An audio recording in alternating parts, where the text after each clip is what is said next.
안녕하세요. 제 이름은 박민재입니다. 올해 38이고 IT 관련 중견 기업에서 근무하고 있습니다. 결혼 6년 차이고 아내는 김하은, 저보다 2살 어린 36입니다. 아이는 없습니다. 처음부터 서로 동의한 결정이었기에 누구의 아쉬움도 없었습니다. 우리 부부는 꽤 사이가 좋았습니다. 결혼 생활에 특별한 갈등도 없었고 서로에 대한 배려와 존중이 어느 정도는 있었죠. 적어도 저는 그렇게 믿고 있었습니다.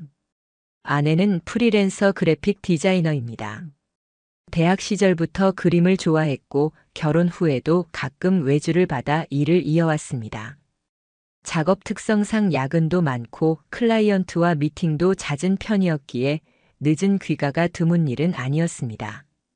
그런데 이상한 일이 생긴 건 4개월 전이었습니다. 정확히 말하자면 그 전부터 조금씩 쌓여왔던 의심이 그날 아주 작고 하찮은 사건으로 폭발하게 된 것이었죠. 그날은 금요일이었습니다. 회식이 예정돼 있었지만 상무님의 개인 사정으로 갑자기 취소되었고 저는 평소보다 훨씬 이른 시간에 퇴근하게 되었습니다. 아내에게 연락하지 않았습니다. 그저 조용히 집에 가서 간단한 야식을 준비하고 둘이 오랜만에 맥주라도 한잔하자는 생각이었죠. 집 문을 열었을 때 이상한 기운이 감돌았습니다. 전등은 꺼져 있었고 거실에는 아무런 인기척도 없었습니다. 아내는 작업실에서 일하고 있을 거라 생각하며 조용히 문을 열었습니다. 비어 있었습니다. 컴퓨터도 꺼져 있었고 책상 위에는 스케치북과 커피잔이 어색하게 덩그러니 놓여 있었죠. 그때였습니다. 주방 식탁 위에 놓인 스마트폰이 울렸습니다. 아내의 폰이었습니다. 저는 그녀의 폰을 몰래 열어보는 사람은 아닙니다. 그날도 그러려고 했던 것은 아니었습니다. 그런데 화면에 뜬 메시지 하나가 제 발목을 붙잡았습니다. 하은아, 오늘은 진짜 조심하자. 민재 씨 퇴근 시간 바뀌면 곤란하니까. 발신자는 이성우. 모르는 이름이었습니다. 하지만 문장 속 민재 씨라는 표현은 저를 의미하는 것이 분명했습니다. 그 순간 온몸에 전기가 흐르듯 경직되었습니다. 무엇이든 오해일 수 있다고 스스로를 다독였습니다. 아무리 생각해도 아내는 그런 사람일 리 없다는 비이성적인 믿음이 제 안에 있었던 겁니다. 하은이는 저녁 8시가 조금 넘어 집에 들어왔습니다. 저를 보자마자 깜짝 놀란 표정을 지었습니다. 오늘 회식 아니었어? 저는 아무렇지 않게 웃으며 대답했습니다. 응, 갑자기 취소돼서. 너 작업 중인 줄 알았는데 밖에 있었나 봐? 응. 클라이언트 만나러 잠깐 나갔어. 원래는 메일로 주고받으려 했는데 급한 수정 요청이 있어서. 그녀의 말은 흔들리지 않았습니다. 표정도 자연스러웠고 말투도 평소와 같았습니다. 하지만 저는 이미 그 짧은 메시지 하나로 인해 모든 감각이 경계 태세로 바뀌어 있었습니다. 무슨 클라이언트야? 혹시 아는 사람이야? 평소엔 묻지 않을 질문을 꺼냈습니다. 아내는 미묘하게 눈을 피하며 대답했습니다. 아, 그냥 프리랜서 플랫폼에서 만난 사람이야. 이름은 이성우 씨. 회사 다니면서 사이드 프로젝트 하는 분이래. 심장이 철렁 내려앉았습니다. 그 이름. 스마트폰 메시지에 떠있던 그 이름. 그녀는 거짓말을 하고 있지 않았습니다. 하지만 진실도 말하고 있지 않았습니다. 그날 이후 저는 변했습니다. 겉으로는 전과 다름없이 아내를 대했지만 내면에서는 작은 단서 하나에도 신경이 곤두서는 사람이 되어 있었습니다. 그녀의 외출 시간, 복장, 말투, 귀가 후의 행동까지 하나하나 관찰하고 기록했습니다. 그녀의 노트북은 암호가 걸려 있었고 스마트폰은 항상 손에서 떨어지지 않았습니다. 아무것도 발견하지 못한 채 일주일이 지났습니다. 그리고 그 일요일 결정적인 사건이 벌어졌습니다. 그날은 아내가 친구를 만나고 온다고 했습니다. 오랜만에 고등학교 동창 모임이 있다는 것이었죠. 저는 아무렇지 않게 보내주었습니다. 그리고 그녀가 집을 나서자마자 차를 몰고 그녀의 뒤를 쫓았습니다. 그녀는 택시를 탔고 저는 조용히 따라붙었습니다. 30분쯤 달려 도착한 곳은 서울 성수동의 한 카페.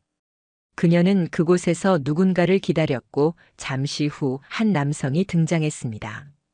그는 키가 크고 인상이 깔끔한 사람이었습니다. 정장 차림은 아니었지만 어딘가 붓이 나는 분위기였죠. 두 사람은 반가운 듯 웃으며 인사했고 자연스럽게 입구 쪽이 아닌 카페 내부 가장 안쪽 자리로 향했습니다.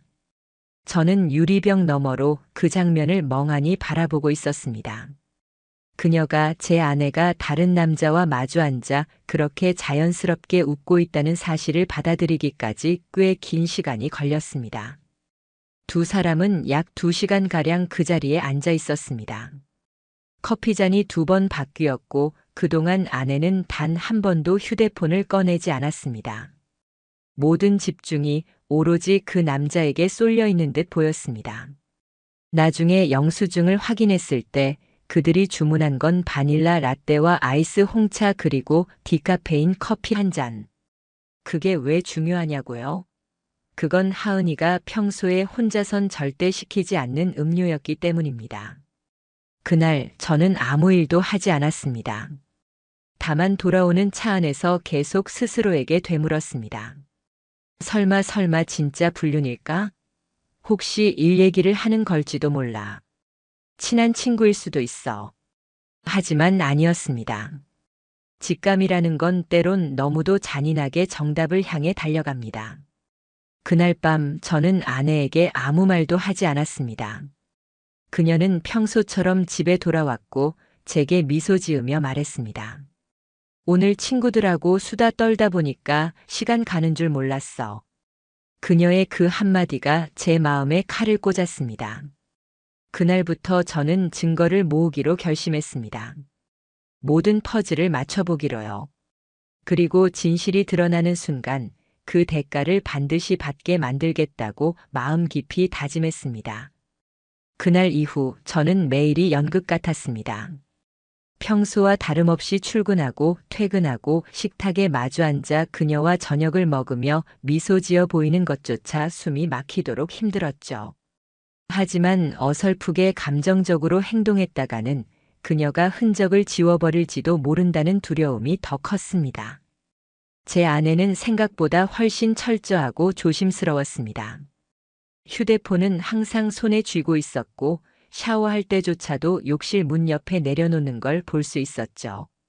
비밀번호는 얼굴 인식이었기에 손댈 수 없었고 노트북은 매번 자동 잠금 상태로 바뀌어 있었습니다.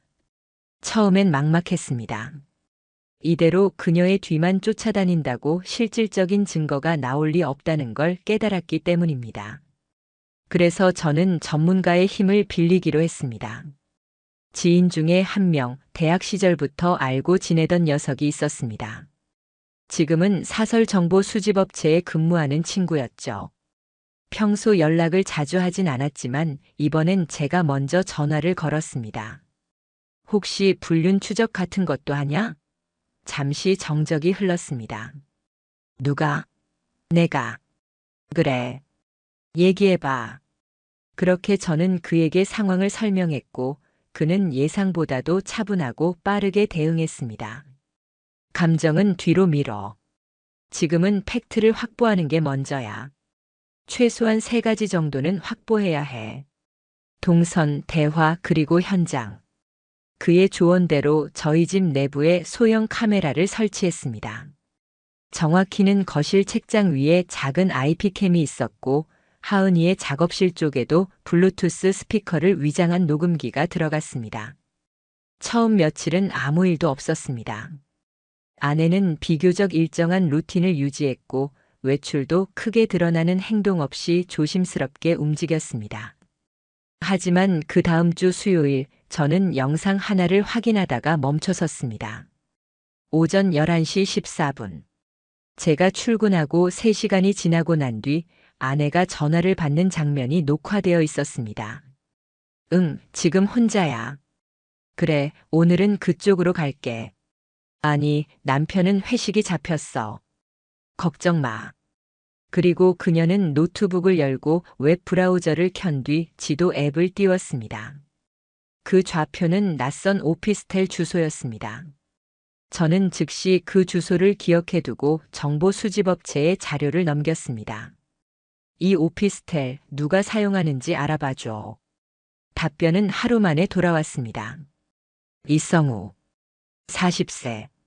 현재 바움 코퍼레이션 전략기획팀 부장. 최근 6개월 내 별도 부양 가족 없음. 미혼. 그리고 지난 3개월간 공용 주차장에 등록된 차량 중 김하은 명의의 차량 6회 출입 기록 있음. 숨이 멎는 줄 알았습니다. 이제는 의심이 아니었습니다. 확신이었습니다. 그날 저녁 하은이는 여느 때처럼 아무 일 없던 얼굴로 집에 들어왔습니다. 저는 간단하게 물었습니다. 오늘 일찍 끝났네?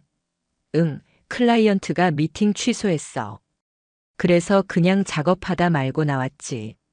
오늘은 뭘 작업했는데? 포스터 디자인 하나. 네일샵 홍보용이야. 그녀는 눈 하나 깜빡이지 않고 거짓말을 했습니다. 제 아내는 능숙한 배우였습니다.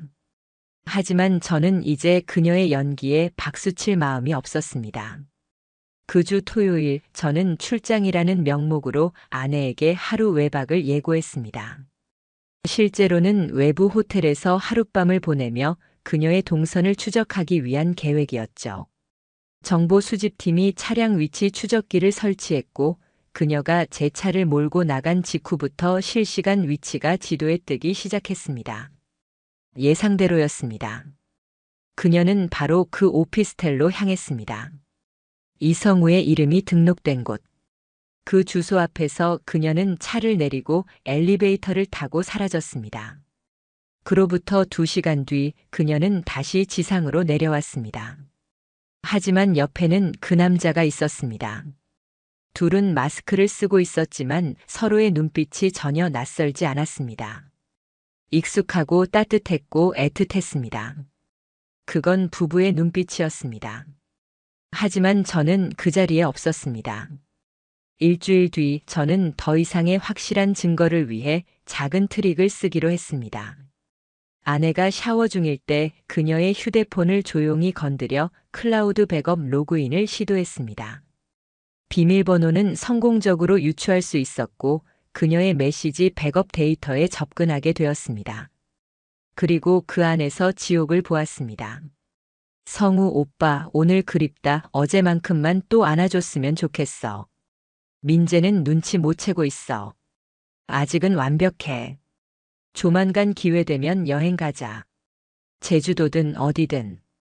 당신이랑 있으면 아무것도 무섭지 않아. 그녀의 손글씨보다 더 분명한 증거는 없었습니다. 아내는 저를 속이고 있었습니다. 사랑이라는 이름으로, 신뢰라는 이름으로 매일같이 저를 죽이고 있던 겁니다.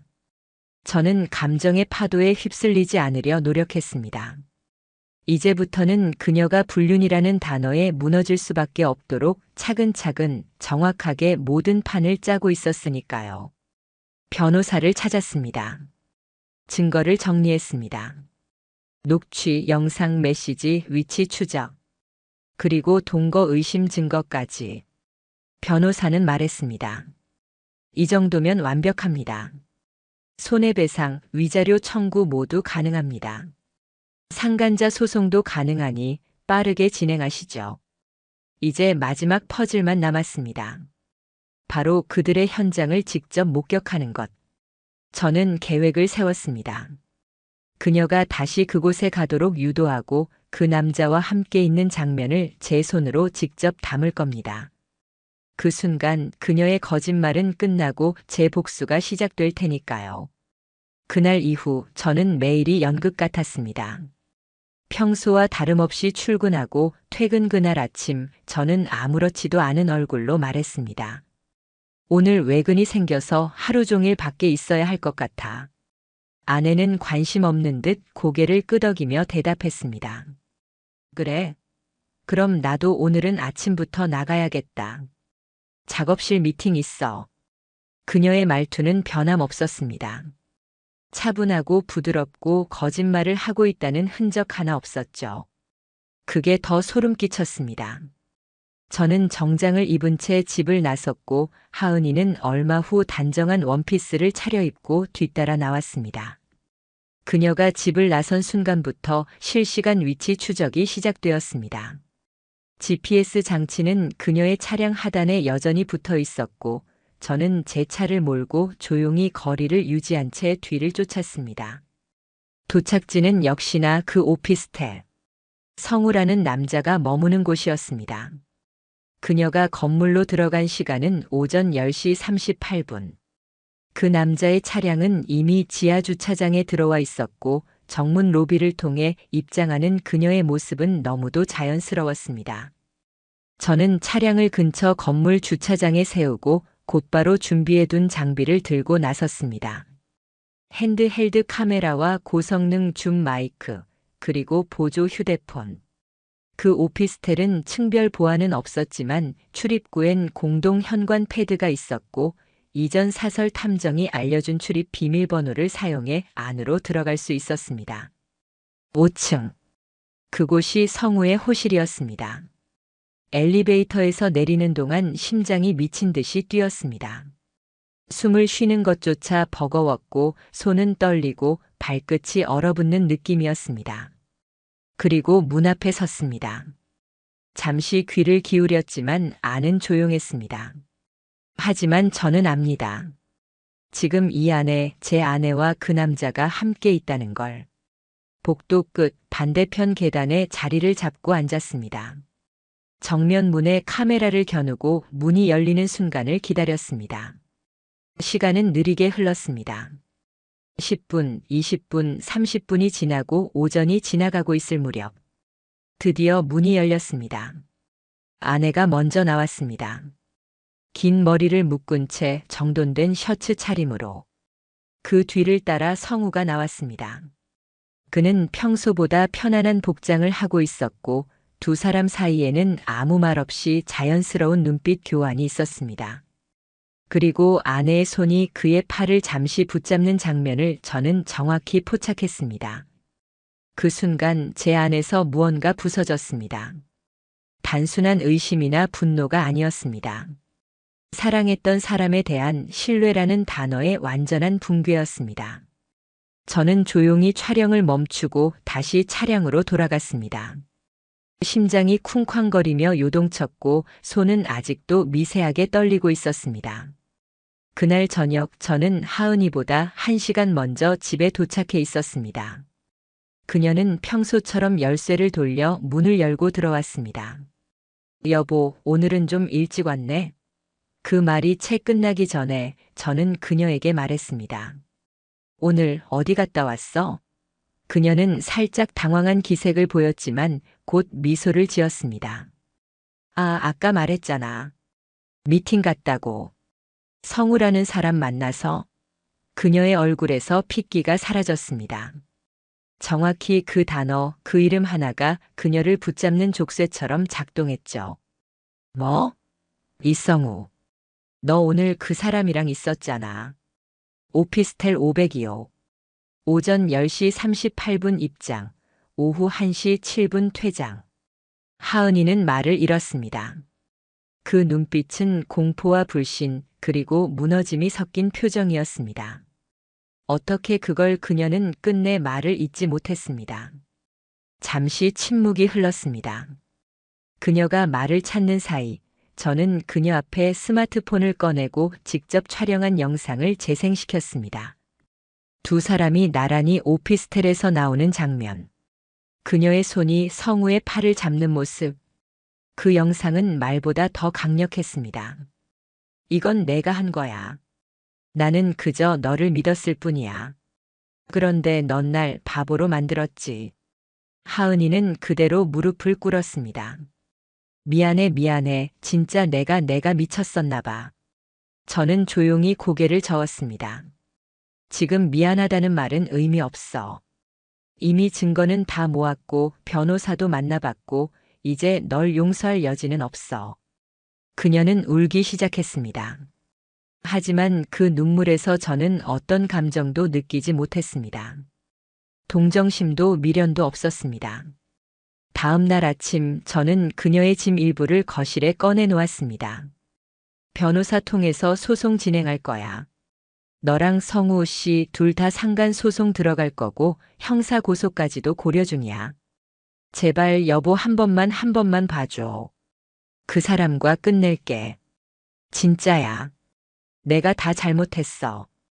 그녀의 눈물은 끊임없이 흐르고 있었지만 그건 이제 저에게 아무런 설득력도 없었습니다. 이미 늦었어. 저는 조용히 집을 나섰습니다. 그리고 그날 오후 정식으로 변호사 사무실에 방문해 이혼 소송 및 상간자 손해배상 청구 소장에 서명했습니다. 이제 그녀와의 이야기는 끝났습니다. 그리고 성우라는 남자와의 새로운 이야기가 시작될 차례였습니다. 이혼 소송과 상간자 손해배상 청구 소장에 서명한 날 서류를 들고 변호사 사무실을 나서며 저는 처음으로 안도의 한숨을 내쉬었습니다. 무너져가는 감정을 짓눌러가며 살아왔던 지난 몇 주가 그날부터 조금씩 균형을 되찾기 시작했기 때문입니다. 박지훈 변호사는 상간소송 전문 변호사로 이미 여러 차례 언론에 소개된 인물이었고 제가 가져온 증거를 검토하자마자 말했습니다. 민재 씨, 이건 이길 수 있는 소송입니다. 지금 단계에서 감정은 뒤로 미루시고 증거만 가지고 차근차근 진행합시다. 저는 고개를 끄덕였습니다. 이제부터는 감정이 아니라 법이 그리고 사실이 모든 걸 대신 말해줄 테니까요. 소송 준비는 빠르게 진행됐습니다. 하은과 성우의 만남을 입증할 수 있는 GPS 기록, 현장 영상, 메시지 캡처, 녹음 파일, 그리고 클라우드에서 확보한 메신저 대화 내역까지. 변호사는 말했습니다. 이 정도 자료면 피고가 오히려 당황할 겁니다. 그리고 마침내 이혼 청구와 상간자 손해배상 청구 소장이 두 사람에게 정식으로 전달되었습니다. 하은에게 소장이 전달된 날 저는 직장에 있었습니다. 낮 2시 10분 그녀에게서 전화가 걸려왔습니다. 받지 않았습니다. 잠시 후 메시지가 왔습니다. 여보, 소장 받았어. 진짜 이러지 말자. 우리 대화로 해결할 수 있잖아. 그 뒤를 이은 건 성우의 연락이었습니다. 제 번호는 당연히 모를 줄 알았지만 그는 제게 장문의 문자 하나를 보냈습니다. 박민재 씨, 진심으로 사과드립니다. 그런 의도로 만난 건 아니었고 감정이 커진 것뿐입니다. 부디 법적 조치는 거두어 주십시오. 저는 아무런 답도 하지 않았습니다. 이미 답을 할 가치조차 느끼지 못했거든요. 그들은 지금까지 자신들이 얼마나 잘못된 일을 했는지조차 제대로 이해하지 못한 채 그냥 감정이 커진 것뿐이라는 말로 책임을 피하고 있었습니다. 며칠 후 아내가 다시 찾아왔습니다. 집 앞에서 서성이다 초인종을 누른 그녀는 마른 얼굴에 울음을 가득 담고 서 있었습니다. 여보, 한 번만 얘기하자. 제발. 저는 문을 열지 않았습니다. 대신 인터폰으로 짧게 말했습니다. 이미 끝났어. 변호사 통해서만 연락해. 그녀는 문 앞에서 한참을 서 있다가 결국 울먹이며 돌아섰습니다. 그 모습에 동정심이 들 법도 했지만 제 마음은 이미 그 단계를 지나 완전히 식어버린 상태였습니다. 그로부터 약 3주 후 1차 변론 기일이 잡혔습니다. 법원에 도착했을 때 아내와 성우는 나란히 법정 출입구 앞에 서 있었습니다. 서로 눈치를 보는 듯한 모습이었습니다. 분명 불안해하고 있었고 그 불안은 그들의 변호인이 낭독한 자료를 듣는 순간 공포로 바뀌었습니다. 원고는 피고 김하은과 이성우 사이의 부정한 관계를 일관되고 구체적으로 입증할 자료를 제출하였습니다. 판사의 말에 하은은 고개를 푹 숙였고 성우는 연신 목덜미를 문지르며 시선을 피했습니다. 제가 입을 열었습니다. 저는 가정을 지키기 위해 최선을 다했습니다. 그런데 두 사람은 저를 농락했고 저의 삶을 무너뜨렸습니다. 이 책임 반드시 법의 이름으로 물어야 합니다. 그들의 변호인은 합의를 제안했습니다. 위자료 조정 및 이혼 합의 가능성을 열어두면 어떻겠습니까? 하지만 저는 단호하게 말했습니다. 합의는 없습니다. 저는 끝까지 가겠습니다. 그 순간 성우의 얼굴이 바짝 굳었습니다. 며칠 후 성우가 다니던 회사에서 내부 윤리 위반 조사에 착수했다는 제보가 들어왔습니다. 이유는 간단했습니다. 부적절한 관계. 그리고 그 사실은 익명 커뮤니티를 통해 사내에 빠르게 퍼졌습니다. 바움 코퍼레이션 2부장, 기혼 여성과 불륜 소송 중 오피스텔 데이트 들켰다던데 사실임? 남편한테 딱 걸렸대. 이 소문은 걷잡을 수 없이 번졌고 결국 그는 인사위원회에 회부됐다는 소식을 들었습니다. 징계, 좌천 혹은 해고. 어느 쪽이든 그는 예전처럼 사무실에서 웃으며 커피를 마실 수는 없게 된 것이었습니다. 아내 역시 상황이 좋지 않았습니다. 그녀가 주기적으로 참여하던 디자인 플랫폼에서는 상간 소송 사실이 커뮤니티를 통해 퍼졌고 도덕적 문제로 인해 계약 연장이 취소되었다는 소식을 듣게 됐습니다. 평소 SNS를 활발히 하던 그녀의 계정은 며칠 만에 비공개로 전환됐고 팔로우 수는 절반 이상 줄어들었습니다. 그들이 무너지는 소식을 듣는다고 해서 제 삶이 곧바로 행복해지진 않았습니다. 하지만 분명한 건 하나였습니다. 정당한 복수는 누구보다도 조용히 그들을 가장 깊은 곳부터 흔들어 놓고 있다는 것이었습니다. 재판은 아직 몇 차례 더 남아 있었습니다. 하지만 결과는 이미 기울고 있었습니다. 하은과 성우는 합의 없이 소송이 계속 진행될 경우 더 큰 배상과 명예훼손, 사회적 불이익을 감수해야 하는 상황이었으니까요. 박 변호사는 조용히 말했습니다. 이 정도면 원고가 청구한 전액 위자료가 그대로 받아들여질 가능성이 높습니다. 그리고 이성우 씨의 경우엔 직업상 사회적 파장이 훨씬 크기 때문에 별도로 형사고소도 고려해 볼 수 있습니다. 저는 고개를 끄덕였습니다. 마지막까지 갑시다.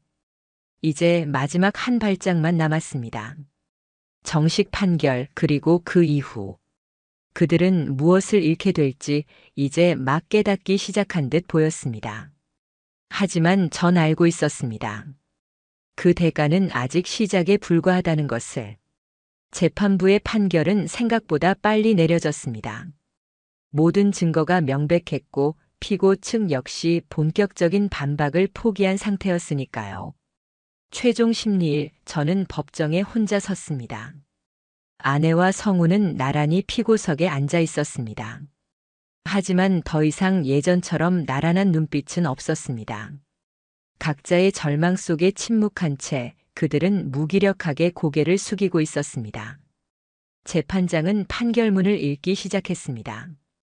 피고 김하은과 이성우는 원고 박민재와 혼인 관계 중 반복적이고 의도적인 부정행위를 저질렀고 이에 따라 원고에게 정신적, 사회적, 경제적 피해를 가했습니다.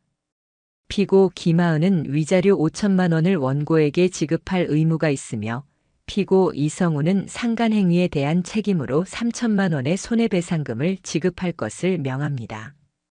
판결문이 낭독되는 동안 아내는 연신 눈물을 닦으며 흐느꼈고 성우는 얼굴을 감싸준 채 고개를 들지 못했습니다. 저는 담담하게 판결을 받아들였습니다. 더도 말고 덜도 말고 정당한 대가를 받아낸 그 순간이 제 복수의 완성이었습니다. 며칠 후 아내에게서 마지막 문자가 왔습니다. 여보, 이제야 내가 무슨 짓을 한 건지 조금은 알 것 같아. 당신은 나에게 너무 좋은 남편이었고 나는 그걸 당연하게만 생각했어. 용서해달라는 말은 못하겠어. 하지만 정말 미안해. 저는 그 메시지에 답하지 않았습니다. 답을 할 감정도 여유도 이제는 남아있지 않았기 때문입니다. 그녀는 부모님 댁 근처의 작은 원룸으로 거처를 옮겼다고 들었습니다. 그래픽 디자인 외주도 대부분 끊겼고 프리랜서 플랫폼에서도 사실상 퇴출당한 상태라고 하더군요. 한때 SNS 팔로워 수만 명을 자랑하던 그녀의 계정은 현재 삭제되어 있었고 지인들 사이에서는 그녀의 이름조차 이야깃거리로 남지 않게 됐습니다. 이성우는 더 참혹했습니다. 바움 코퍼레이션의 인사위원회는 징계위원회를 거쳐 그에게 해임 결정을 내렸습니다. 회사 내에서 도덕성 이슈로 퇴출된 그는 업계 내 평판까지 무너졌고 이직이 불가능하다는 판단 하에 결국 지방으로 내려가 부모님 사업을 돕고 있다는 소문을 들었습니다. 그는 판결 이후 단 한 번 저에게 내용 증명을 통해 분할 상환 요청을 보내왔습니다. 지금 당장은 어려운 상황이라 3천만 원 중 일부는 먼저 송금하고 나머지는 몇 차례로 나누어 드리고 싶습니다. 저는 그 요청을 승인했습니다. 그가 보낸 돈이 아니라 그가 그 돈을 갚아야 하는 의무 자체가 그에게는 평생의 족쇄가 될 테니까요. 이혼은 판결과 동시에 법적으로 확정되었습니다. 정식적인 이혼 절차가 마무리되던 날, 저는 하은을 다시 볼 일이 없었습니다. 결혼 생활 6년 웃음도 여행도 눈물도 함께했던 사람이었지만 그녀는 제가 사랑했던 사람이 아니었습니다. 그 사랑은 그녀가 스스로 찢어버린 종이처럼 이젠 다시 붙일 수 없을 만큼 흩어져 있었습니다. 아내의 부모님께서 조용히 연락을 주셨습니다. 우리 딸이 모든 걸 잘못한 건 맞다. 부디 새로운 길에서라도 평안하길 바란다. 저는 정중히 인사드렸습니다. 저는 그분들께 원망 없습니다. 이 일은 두 사람의 선택이었고 그 대가는 충분히 받았다고 생각합니다. 그 말에 어르신은 긴 한숨을 내쉬며 고개를 끄덕이셨습니다. 그 짧은 통화로 저는 완전히 과거를 떠나보낼 수 있었습니다. 이후 저는 회사 휴직을 신청하고 한 달간 제주도로 내려갔습니다. 가볍게 짐을 꾸려 게스트하우스에 묵으며 조용히 일기를 쓰고 사람들을 만나고 혼자만의 시간을 보냈습니다. 그곳에서 만난 한 작은 서점 주인과의 대화가 아직도 기억에 남습니다. 누군가를 용서한다는 건 그 사람을 위한 게 아니라 자기 자신을 위한 거예요. 그 말에 저는 고개를 끄덕일 수 있었습니다. 맞습니다. 저는 그들을 용서한 것이 아니라 저 스스로를 끌어올리기 위한 선택을 한 겁니다. 서울로 돌아온 저는 회사를 복귀했고 업무에 집중하며 다시 평범한 일상을 살아가기 시작했습니다. 한때는 미쳐버릴 듯한 분노로 잠 못 들던 날들도 있었고 길거리에 있는 모르는 커플을 보며 이유 없는 슬픔이 밀려오기도 했지만 이제는 그런 감정조차 서서히 흐릿해지고 있습니다. 어느 날 저녁 퇴근길 지하철역에서 어떤 여성이 제게 말을 걸었습니다. 혹시 박민재 씨 아니세요? 네, 그런데요. 저 대학 때 디자인 수업 같이 들었던 조예린이에요. 그녀는 따뜻하고 담담한 미소를 가진 사람이었고 자연스럽게 근처 카페에서 커피 한 잔을 나누게 되었습니다. 그날 이후 우리는 가끔 연락을 주고받으며 한 걸음씩, 조금씩, 아주 천천히 새로운 인연의 가능성을 만들어가고 있습니다. 제가 이 이야기를 꺼낸 이유는 누군가에게 위로가 되기 위함입니다. 불륜이라는 단어는 그저 자극적인 뉴스 헤드라인에 그치지 않습니다. 그건 한 사람의 인생을 송두리째 흔드는 냉혹하고 잔인한 현실입니다. 하지만 무너졌다고 해서 영원히 부서진 건 아닙니다. 저는 다시 일어섰고 그들은 그들이 만든 선택의 대가를 치르며 살아가고 있습니다. 그리고 저는 더는 과거를 원망하지 않습니다. 그저 오늘 내가 할 수 있는 최선을 다하며 살아가고 있을 뿐입니다.